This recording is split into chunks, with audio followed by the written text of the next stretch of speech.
Hi guys! Welcome back again to my YouTube channel. So by the way guys, maraming salamat po pala sa walang sawang pagsubaybay sa ating pong daily love reading, and kung ikaw ay bago pa lang sa ating channel, mag-subscribe na po kayo, then i-click mo na rin yung ating notification bell para lagi kang updated sa ating mga bagong upload, okay? So guys, sa mga interested naman po sa ating private reading, nasa description box below lang po yung link. Message lang po kayo. So, tignan natin.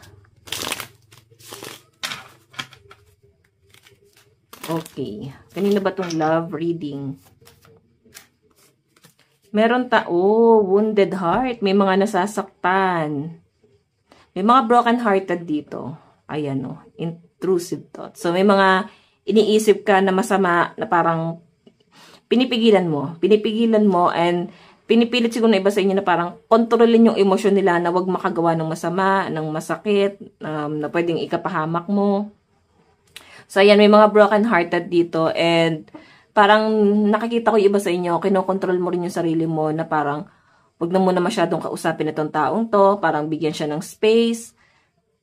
Kasi nakikita ko yung iba dito, parang nirerespeto mo Nirerespeto mo pa rin yung person mo. Pero sa totoo lang, parang gusto mo nang magkaroon ng pag-uusap dito. Parang ayusin, kung kaya pang ayusin. Tignan natin. Okay, tignan pa natin. Meron tayong reflection. So, kung nasasaktan ka daw dito guys, ganun din daw yung partner mo, no? Nagmi-mirror kayo sa isa't isa. Hindi lang kayo nagkakaintindihan kasi parang magkaiba nga kayo ng pananaw. Pero same kayong tama sa pinaglalaban yung dalawa. Same kayong may point naman. And ayan po yung nakikita ko rito. Okay? So, tignan pa natin. Kung ano yung nararamdaman mo ngayon, parang ba't lagi mo siyang iniisip, ba't parang napapaginipan mo siya. Kasi parang same kayo guys. Napapaginipan ka rin ito. And telepathy yung nangyayari rito. Nag-iisipan kasi kayo. So, by the way, tignan pa natin.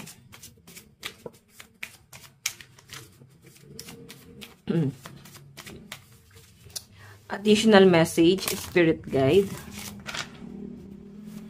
Kanina po itong love reading. Meron tayong anger. Galit pa rin kayo sa isa't isa, or mas lalo yung nakikita kong galit mo dito. And isa siguro sa kinagalit mo rito, parang, ano ba? Ito, fear of abundance. Hindi man lang nagbigay ng time sa inyo. Parang hindi niya man lang pinaramdam sa inyo yung worth mo.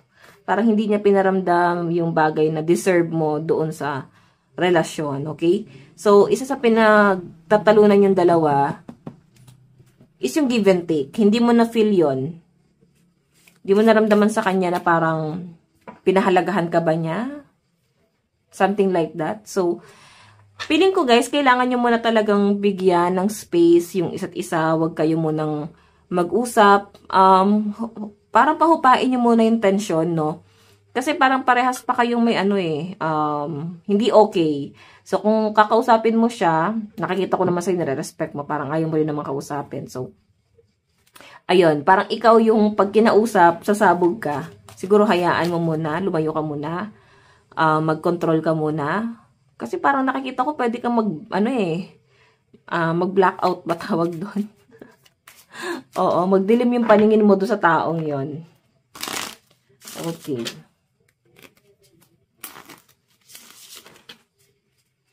Ano yung nararamdaman?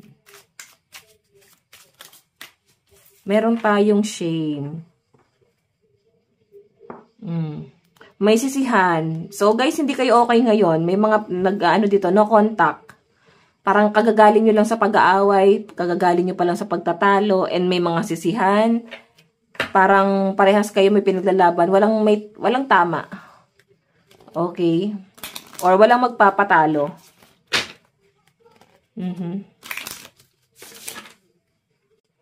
So, ayun na nga. May mga napagod na kasi, Okay? Kaya parang nagkakaroon ng sisihan. Piling ko hindi na ito nagiging maayos sa pagsasama yung dalawa. Kung puro na lang ito sisihan, guys. Tignan pa natin. Meron tayong fear of abundance. Siguro ayaw ka pagtrabahuin ito or ayaw kanyang mangarap para sa'yo. Feeling ko meron kang ibang gustong gawin, then against siya sa gusto mong mangyari. So, parang dating sa akin dito kinokontra. Kinokontra ka ba niya? Ganon. So, by the way, tignan pa natin. Ano tong wounded heart?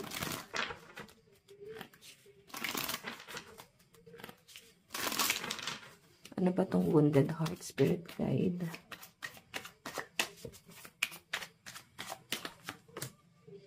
Cool, relax, everything is fine. Ayan. Parang pinuhupa nyo yung tension sa pagitan yung dalawa. Pero kasi guys, etong dahang, parang ano yan, diba? Parang dahang man. So, parang komplikado. Komplikado kayong dalawa ngayon. Okay? Meron kayong matinding pinagdadaanan. And may mga bagay na parang, kagaya nga ng sabi ko, hindi nyo masyado na pag-usapan ng maayos. So, kung pag-uusapan nyo lang to guys ng maayos, maayos nyo to eh.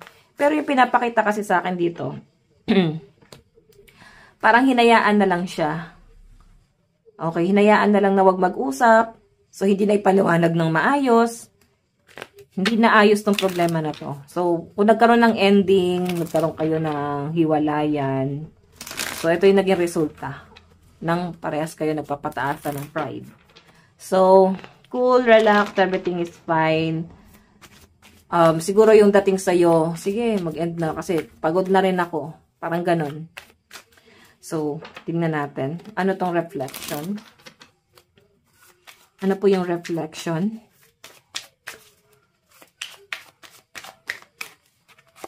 Meron tayong no obligation to take advice from others. Ayan, no? Medyo matigas din yung ulo. Nyo parehas. Kasi siya, parang concerned siya sa'yo and meron siyang gustong ipaliwanag sa'yo. Pero ayaw mong makinig, no? Matigas yung ulo mo, then gagawin mo yung bagay na gusto mo. Yung reflection kasi, parang same kayo. Or pwede rin naman guys, tinitignan mo siya na parang, paano ako makikinig sa'yo? Malaki nga yung pagkakamali mo. Parang, siguro may judgment, no? Nag-judge mo ba siya? Based sa physical appearance niya? Or kung ano siya ngayon? Parang ganon. Kaya parang hindi ka naniniwala. Wala kang tiwala. Sa itong anger. Meron tayong stand up for yourself. O diba, galit ka. Parang sinabi nga dito na, kaya ko na yung sarili ko, pwede ka nang umalis. Grabe yung tigas ng puso mo dito. Oo. So, galit talaga guys, no? Ang tindi ng pagtatalong nakikita ko dyan. So, tingnan natin ano tong shame.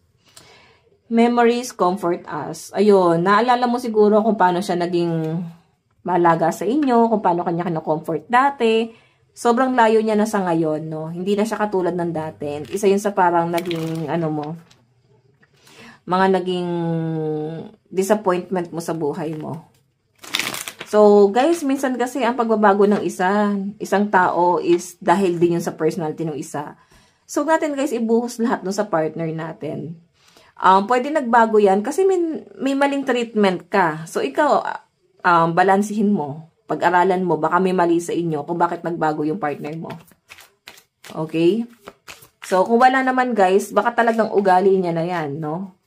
Nagbago siya kasi baka nagkaroon na ng iba kasi nasaktan ka niya eh. Diba? So, possible na nagkaroon ng iba. So, ano tong fear of abundance? Do what you love. Ayun. Diba? Sabi ko nga guys, baka pinipigilan ka ng partner mo na gawin yung mga bagay na gusto mo.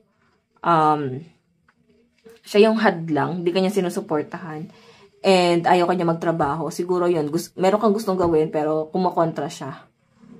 Okay? Or kung hindi naman guys, pwedeng wala kang moral support na nakukuha sa taong to. Isa-isa parang nagiging struggle mo, problema mo. Hindi mo makuha yung comfort zone dyan sa taong yan. Okay. So, titignan natin yung ano ha, yung energy niya.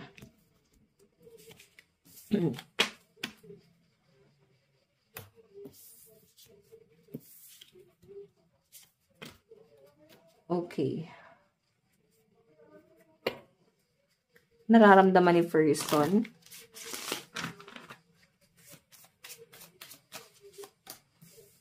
Healing. Oh my God. So, sabi ko sa inyo guys, nagmi-mirror to. Nasasaktan din siya. Kung nasasaktan ka ngayon, ganun din naman din siya. Okay? Meron tayong shadow work. Pagod lang talaga siya. Kung nagkaroon ng pagkakamali, parang sabi niya rito, sorry, kung nagkulang ako, nagkaroon ng pagkakamali, kasi pagod siya, tapos nagkakaroon ng pag-aaway, puro pagdududa, parang hindi niya na mahanap yung pahinga niya dun sa partner niya. So, parang ganon. Tingnan natin. Meron tayong intrusive thoughts. Okay. So, nabigla lang daw siya, guys, no? Kung parang bigla siyang may nasabi sa inyong masakit na parang nanibago ka, hindi naman siya ganyan. Baka kasi nasagad mo na siya. Nagbunga nga na siya. So, nabigla. Okay? So, nasasaktan siya rito. Bakit niya nasabi yon? May, may mga bagay na parang nagigilty rin naman siya. Meron tayong may manic. So, parang to, guys, nababaliw siya sa inyo ngayon. Okay, mahal na mahal ka niya eh. Happiness, di ba? Ikaw yung kaligayahan nitong taong to. So, by the way, tignan pa natin. Ikaw yung nagiging kaligayahan niya. Ikaw yung mundo niya. So, kung ano man yung mga pagkakamaling nagawa niya, guys, pinagsisihan niya na yon. Okay? Kung napagsalitaan ka niya ng masakit, pinagsisihan niya na yon. Ano tong healing? You are not your emotion. Diba? Nadala siya ng emosyon, guys. Kawawa naman si person. Nadala lang to ng emosyon. Hindi niya yung sinasadya.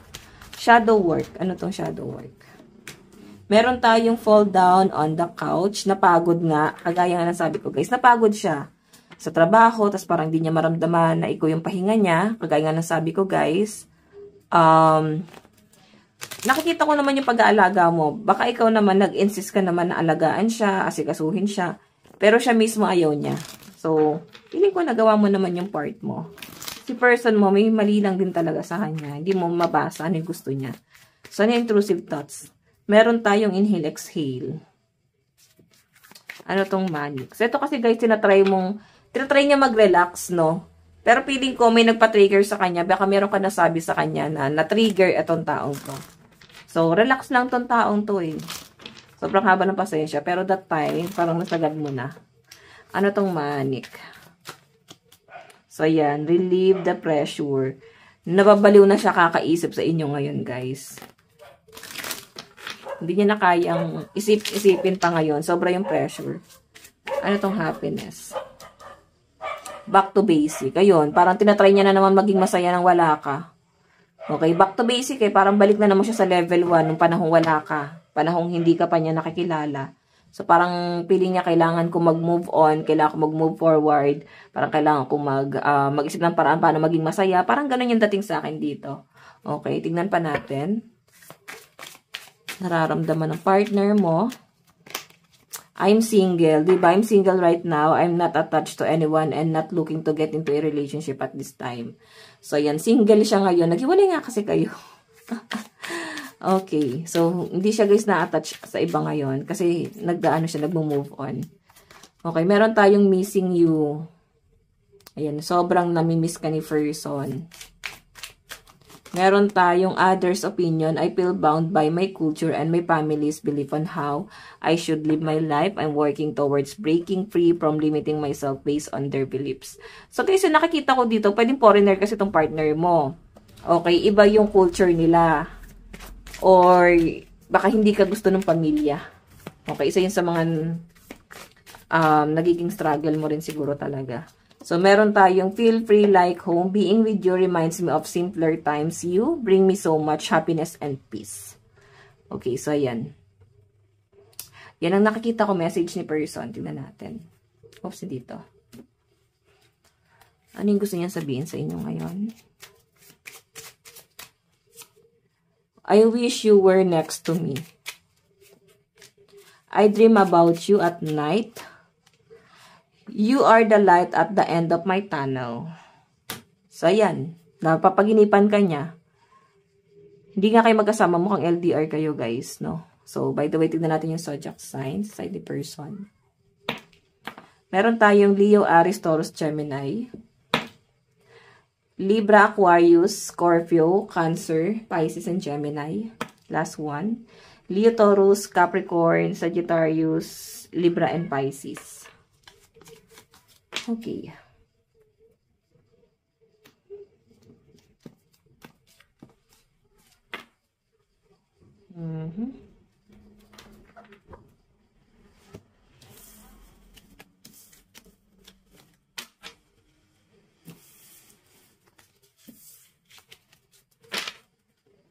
So, dun tayo sa nararamdaman mo Are you ready na ba, guys? Nararamdaman mo sa kanya. Need time to heal. Right now, I am in a space where I need to focus on my healing and self-love. This isn't about you. It's about me. So, nare-realize mo rin pala na may mali sa'yo. Piling ko, mahaba rin naman yung pangunawa mo. Baka nasagad ka lang din talaga nitong taong to. Misunderstanding lang to, guys. Maayos nyo pa to. Baka lately lang tong pag-aaway nyo. Sobrang basic lang nung pinag-awayan nyo.